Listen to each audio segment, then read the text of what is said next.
Action whenever you're ready. Hi everyone, I'm Lori Richards. Welcome back to the class on communication skills for technical professionals. This is video 5. If you haven't listened to the first 4 videos, shut this off, go back, listen to all 4 videos, and folks, do the exercise so that you can actually apply the techniques, not just learn them, but actually apply them, because it'll make a huge difference. It's really going to help you raise the bar in your skills as a communication professional.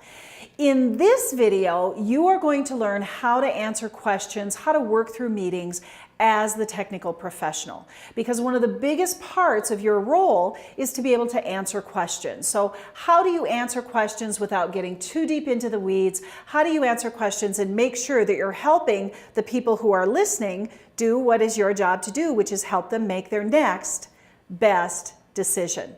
How do you answer questions? So let's talk about that piece. What happens first in a meeting is you want to make sure, as the technical professional, as the subject matter expert, that you walk in and you check your ego at the door. This is tough. But the reason you want to do that is because very commonly you are the person who knows more than anyone else. And we know a lot of people who know more than anyone else, but no one likes a know-it-all. And as soon as we come off as a know-it-all, just like that, charisma, trust, and credibility are gone. So if we check our ego at the door, that means that we're open-minded. See, as soon as somebody believes that we've made up our mind, they stop talking to us. Well, you know, don't ask Susie, she always votes no. Don't even bother, you know what she's going to say. And think about how that makes you feel as a technical professional when they don't consult you.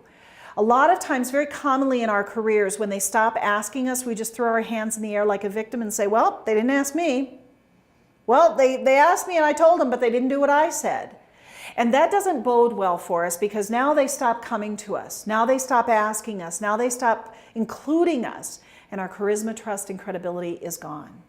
So what we want to think about when we're going to meetings is, first, just check your ego at the door. People are probably going to ask you questions, and they're probably going to ask you to justify and to show, to demonstrate, and to show them evidence of things, especially if they're not an expert. You know what this is like? It's like me getting my oil changed. I'm not a car gal. It's not my thing. Quite frankly, if I hear a funny noise in my car, my answer is to turn up the radio. Probably not my best approach, but I'm not a car person. So when I go in and I get my oil changed, I walk in, and pretty soon they take a look at my car, and then the guy comes in and he starts talking to me about what's wrong with my car. And he shows me all this stuff. Look, you got too much of this, not enough of this, too much of this, not enough of this. And I'm probably going to ask a question. Why is this important? What does this do? And if that guy turns on me like, look, I'm the expert around here, you have no business asking questions, I'm out of there. Because nobody wants someone that treats them like they're stupid. Even though he doesn't say it, he may very well feel it. So we want to check our ego at the door and just recognize that people are going to ask us questions. They're going to ask us for evidence. They're going to ask us to explain things.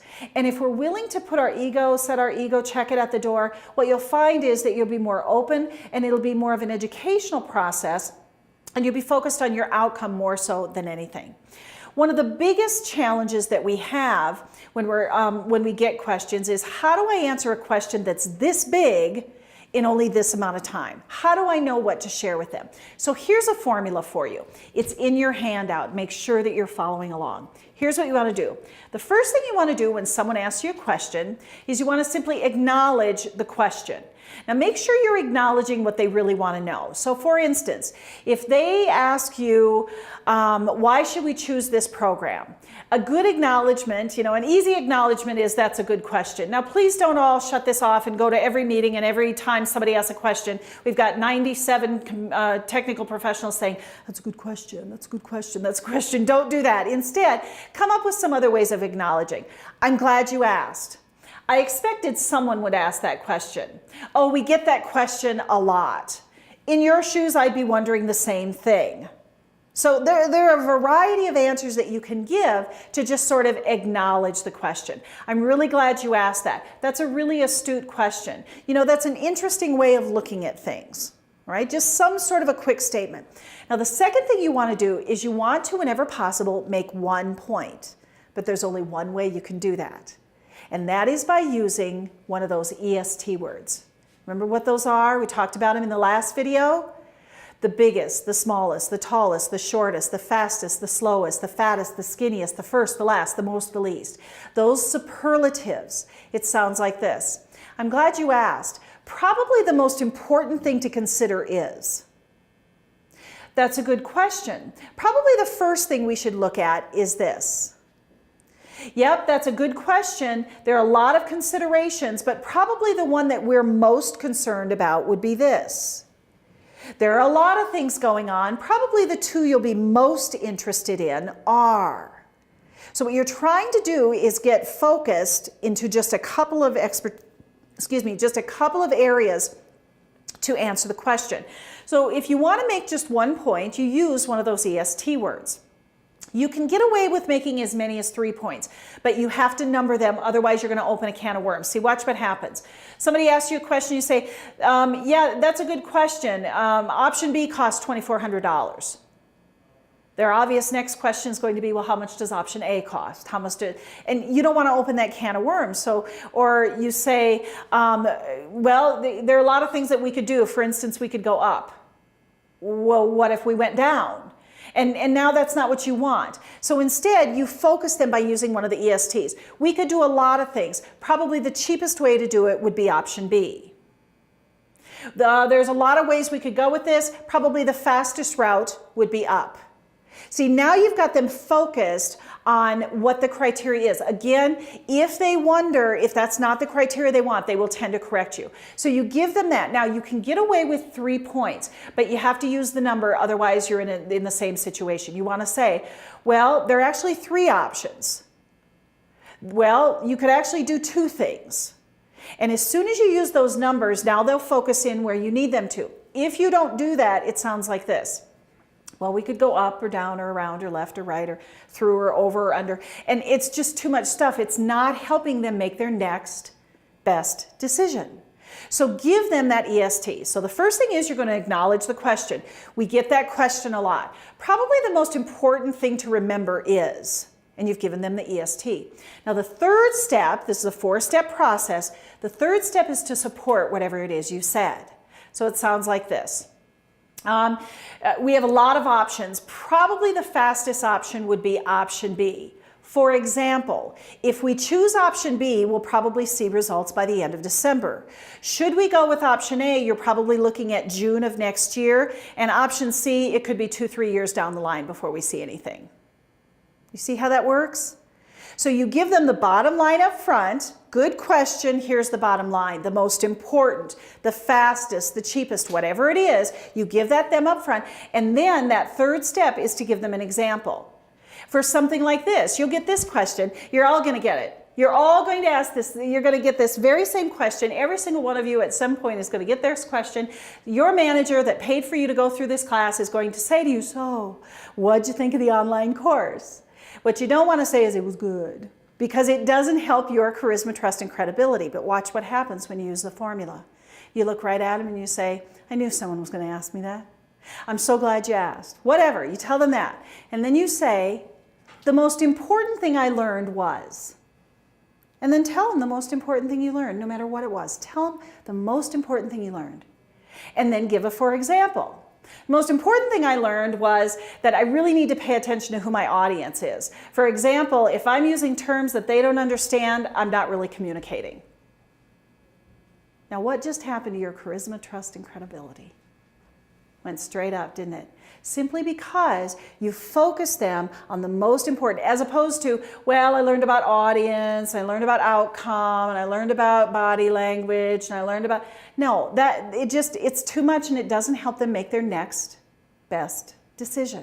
So instead, acknowledge the question, make a point, and support it. Here's the last one.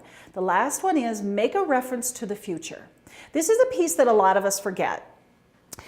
Instead of just stopping, make a reference to the future. So in the case of a class like this, it's here's how I'm going to use the information in the future.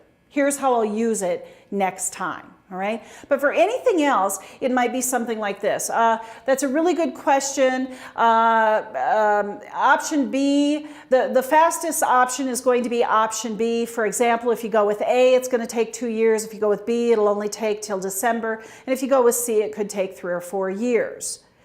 I'd be happy to put together the details and pass that out to you at our next meeting. Or you look for a report, we're going to have that finalized by next week. Okay, so refer to the future in some sort. People want to know in a business environment, they want to know, when am I going to hear next? When am I going to hear? Even if you can't promise them what you're going to say, at the very least tell them when it's going to be said. So even if I don't have any more information, on Tuesday of next week, we'll sit down and I'll give you what I have, and by then you'll probably have some questions, so I'll have some answers for you. So again, walk through the system. The question's going to be, how'd the online training go for the communication skills for technical professionals? I knew someone was going to ask me that. Probably the most important thing that I learned was whatever. For example, and then close it off with, here's how I'm going to use it in the future. In the future, I'll be sure to whatever.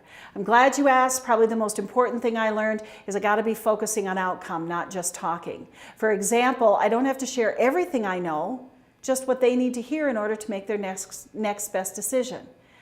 I'm sure I'm going to use this in the next meeting coming up, because they don't want all the stuff in the weeds. All they want is big picture. Look at how smart you sound. Charisma, trust, and credibility go straight up. I hope this was helpful. Here's your assignment. I believe that communication, a huge part of this, is figuring out the questions you're going to be asked and then coming up with some answers. So here's your next assignment. Sit down, spend 10 minutes coming up with questions.